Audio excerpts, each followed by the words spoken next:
Bismillahirrahmanirrahim. Assalamualaikum warahmatullahi wabarakatuh. Berjumpa lagi dengan Ustaz dalam pembelajaran pendidikan agama Islam atau PAI untuk kelas 4. Masih bab 11. Kita ulang sedikit ya. Nabi Zulkifli alaihi salam. Nah, soalnya seperti biasa sebelum belajar kita berdoa. Bismillahirrahmanirrahim. Raditu billahi rabba wa bil islami dina wa bi Muhammadin nabiyya wa rasula. Rabbi zidni ilma warzuqni fahma.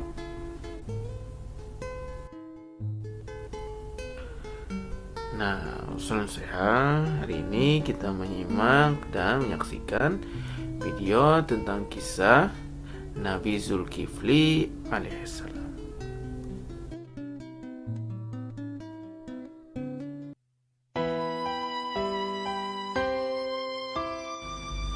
Nabi Zulkifli alaihissalam, beliau hidup pada masa kekuasaan Raja Ilyasa. Raja ini adalah seorang raja sekaligus nabi yang memerintah secara arif dan bijaksana. Karena Raja Ilyasa tidak memiliki keturunan, maka ia mengadakan sayembara untuk mencari penerus dirinya. Syarat yang diajukan adalah sang raja pengganti telah harus mampu berpuasa di siang hari, beribadah di malam hari, dan harus mampu menahan amarah selama memerintah sebagai raja. Seluruh rakyat yang mendengar persyaratan tersebut merasa tidak sanggup, kecuali satu orang yang bernama Bashar. Bashar atau Basiron lahir di Iran. Sejak kecil ia dikenal sangat ramah, tidak pernah berbohong, ahli ibadah, ulet, dan selalu mencegah perbuatan mungkar. Pendiriannya tidak mudah goyah. Tingkah lakunya mencerminkan kebaikan dan kebenaran, serta semua janji yang diucapkan senantiasa ditepati, sehingga semua orang senang bergaul dengannya. Berkat kemuliaan sifatnya inilah ia mampu memenangkan sayembara yang diadakan oleh Raja Ilyasa. Oleh karena Bashar selalu melakukan kebaikan saat melaksanakan tugas-tugas yang diamanahkan kepadanya, maka Raja Ilyasa memberikan gelar Zulkifli, yang berarti orang yang sanggup. Nabi Zulkifli alaihissalam merupakan putra dari Nabi Ayub alaihissalam. Seperti ayahnya, Nabi Zulkifli alaihissalam memiliki kesabaran yang luar biasa. Quran Surat Al-Anbiya ayat 85-86 menjelaskan tentang kesabaran Nabi Ismail, Idris, dan Zulkifli. Sejak diangkat menjadi raja pengganti, Nabi Zulkifli alaihissalam tetap hidup dalam kesederhanaan sesuai janjinya. Maka Nabi Zulkifli alaihissalam berpuasa di siang hari dan beribadah di malam hari.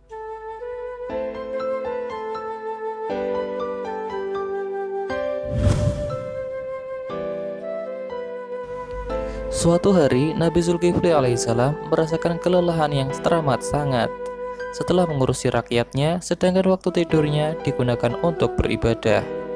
Pada saat itulah iblis mengirimkan pasukannya dari golongan setan untuk menggoda.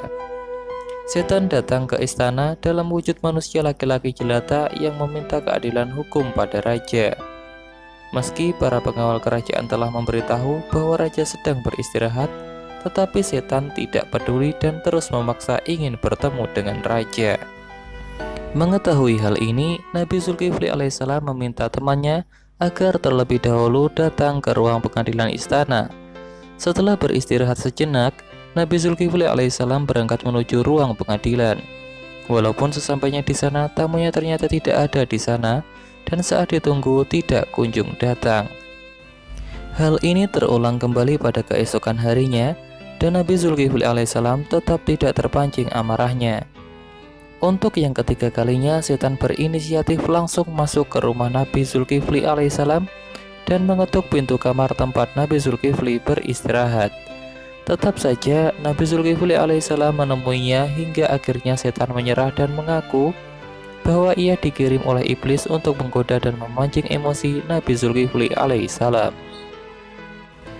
Gagal sudah rencana setan untuk membuat Nabi Zulkifli alaihissalam marah dan ingkar akan janjinya.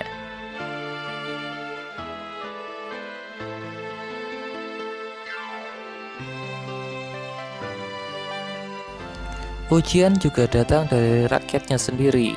Ada beberapa kaum yang menentang kerajaan dan berencana menghancurkan kepemimpinan Nabi Zulkifli alaihissalam. Pada waktu itu, Nabi Zulkifli memerintahkan rakyatnya untuk turut berperan melawan pasukan kaum pemberontak. Namun rakyat yang telah ia sejahterakan justru menolak dengan alasan takut mati.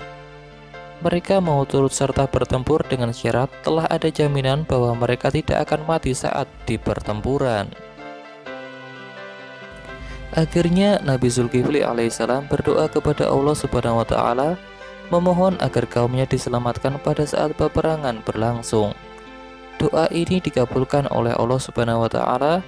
Itu juga yang menjadi salah satu mukjizat dari Nabi Zulkifli alaihissalam. Seluruh pasukan Nabi Zulkifli alaihissalam yang terdiri dari rakyat jelata berhasil memenangkan pertempuran dan kembali dengan kondisi selamat, tanpa ada yang gugur satupun. Hingga akhir dari kepemimpinan Nabi Zulkifli alaihissalam, rakyat merasakan hidup tentram dan bahagia.